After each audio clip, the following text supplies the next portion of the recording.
Blast me to Scyphos! It's time for the Mad Merlin's Warhammer 40,000 Imperium Journey, issue 33, Lore and Paint Guide. Hello and welcome back to the Mad Merlin's Imperium Guide. Guide. What am I about? No idea. I'm mad. So, we're going on with issue 33 today. So we get 2 new paints in this issue. We get Reichland Flesh Shade, and we also get the Cryptek Armor Shade Gloss Paint, both of which have already been put away in my paint box, so I can't show those off, but we'll see how they get used in the issue's paint guide. So we do have a bonus fold-out sheet, and here we have what's in the issue. So we have shading our Necrons and Space Marines, so a bumper paint guide. We read about the orcs, these guys here, and we have a mission featuring the awesome flayed ones, plus some new data sheets. So let's go vertical and have a look through our issue.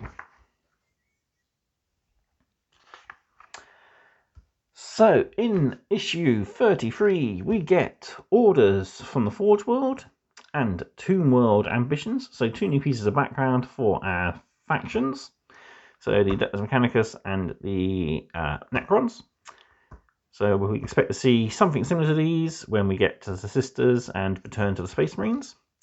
So our lore includes the Catan, the Orcs, the Horrors of Chaos, which is our foldout. We add extra details to our Necrons and our Space Marines. Then we have Technomancer and Flayed One data sheet, movement phase reinforcements, and our mission is Besieged.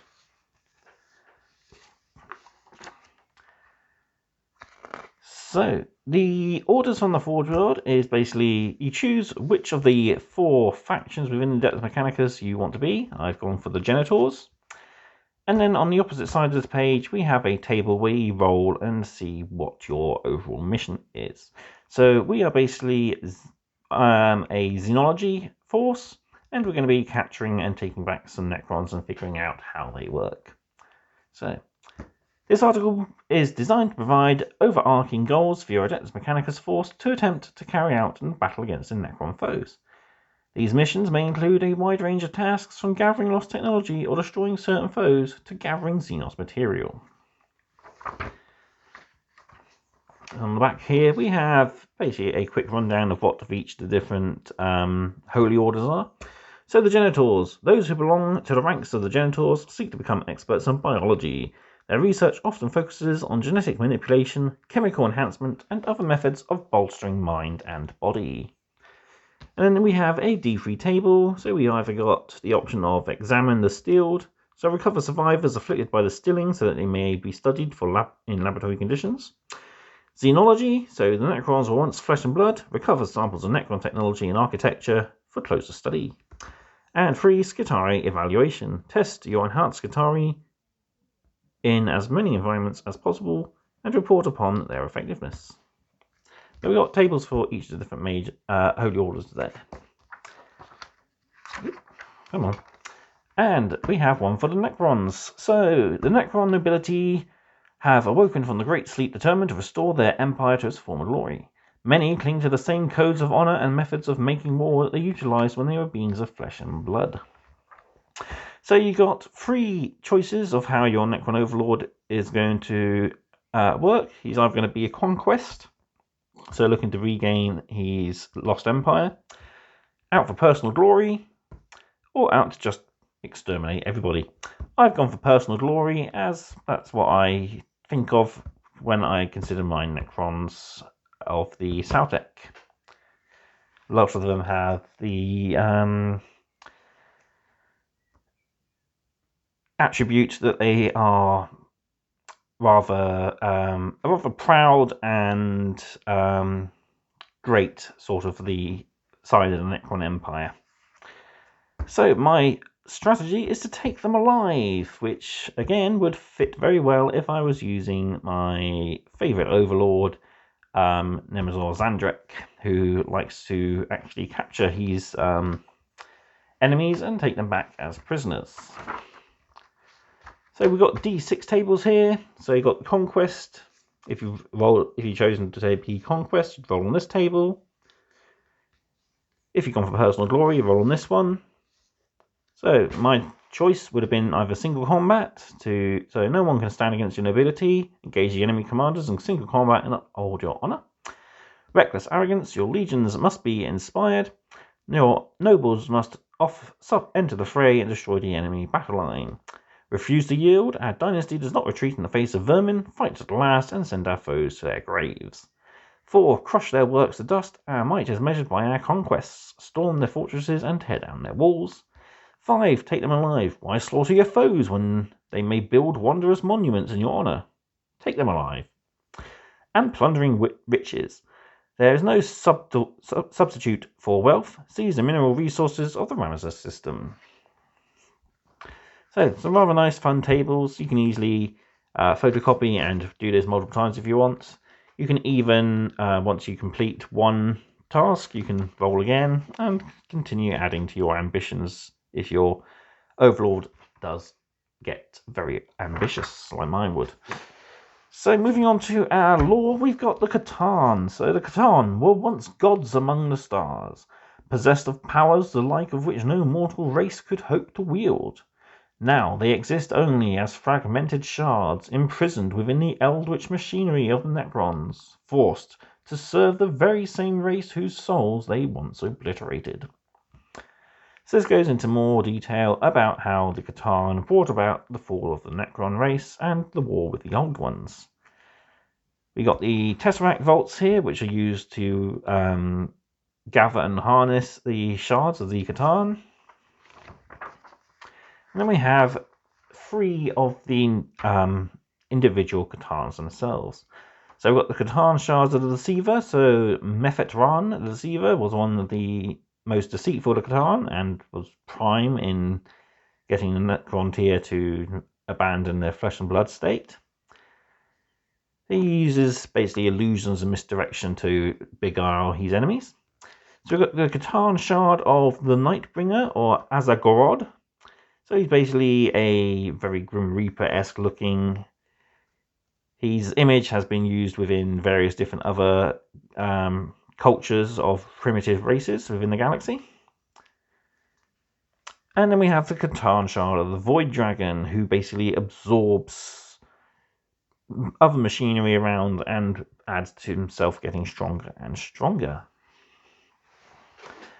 So next lore is a faction blurb for the Orcs. So we got another inquisitorial report by Gallius Shan of the Ordo Xenos. And it goes through explaining how the Orcs exist and what they exist for. So nothing but fighting. The Orcs are the most warlike Xenos species in the galaxy. Unfortunately for the other races, they are also amongst the most numerous and widespread, hostile and completely anarchic. The Orcs pose a lethal threat to all they encounter. So on the back of the report, we got a bit about the infestation of Armageddon and the ranks of the Astra Militarum who have dedicated themselves to hunting Orcs. The Orc leaders, or war bosses, psychers, or weird boys as they're known, and of course Orc technology, which only works because the Orcs think it does. So let's have a quick look at our Foldout section before we move on to our lore. So this is the Horrors of Chaos. This looks at all the different Chaos gods, mainly the demon versions, but also speaks on the inside about the mortals of the Chaos side of things. So we've got the Traitor Legions, Abaddon and his Black Crusades, and of course Warpstorm down here. And we've got a nice picture here from, I believe, the Vigilus book. So this is basically Black Legion and all the different warbands that fight alongside them. So we've got the Scourged, who is one of my favourite Space Marine turned traitor warbands. They basically sought to always figure out if a person is lying or not. And so what they thought was the Emperor giving them a gift was actually Tzeentch giving them a gift. And now they can only ever hear the eternal lies said by everybody. Most go mad, but some manage to control it and help those under their command control it as well. We got a Nurgle warband here, who is one of my favourite non-Death Guard Nurgle warbands. I forget the name. We got a rather cornate looking one here. And of course we got Abaddon's Black Legion, and there's a Slaaneshi warband there. So we go into detail about all the different gods. So we got Khorne and Tzeentch plus his followers. And on the back we got Nurgle and Slaanesh.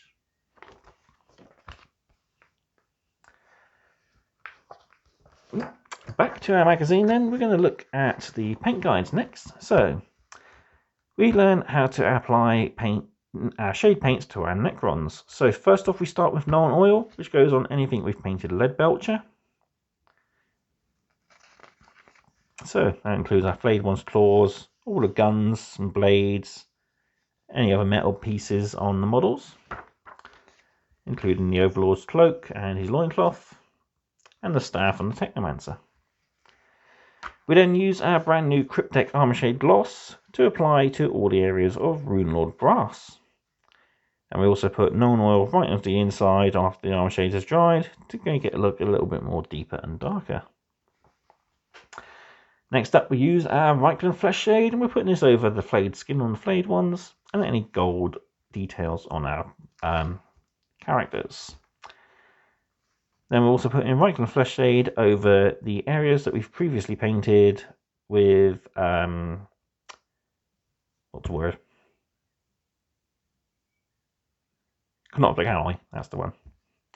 So the face plate, the shoulder plates, and plates of the Canoptic creatures, we're going to wash those with Reikland Flesh Shade as well. There's a gallery of our finally updated and shaded models. Hopefully we must be getting close to getting the Tesseract Glow paint soon, so we can actually add some more detail to our Necron models. I believe the next issue we are getting texture spreader and texture paint, so we're going to finally learn about basing soon. For our Ultramarines, we're shading all our gold trim with Reikland Flesh Shade, so that's all our swords, shields, our icons and relics, the laurels on the captain, any skulls, the flameless